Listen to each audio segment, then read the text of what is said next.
بسم اللہ الرحمن الرحیم۔ السلام علیکم ورحمۃ اللہ۔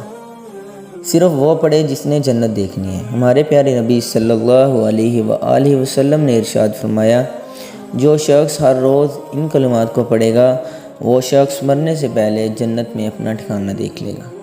وہ کلمات کیا ہیں؟ آئیے آپ بھی پڑھیے اور یاد کر لیجئے۔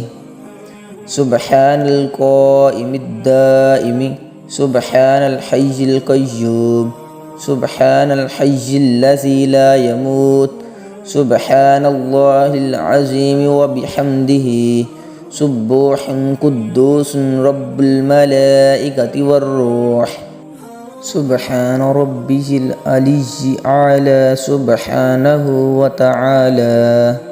سبحان اللہ۔ تو وہ شخص موت سے پہلے اپنا ٹھکانہ جنت میں دیکھ لے گا یا کسی اور کو دکھا دیا جائے گا۔ سبحان اللہ۔ اللہ پاک ہمیں اس پر عمل کرنے کی توفیق عطا فرمائے۔ آمین ثم آمین۔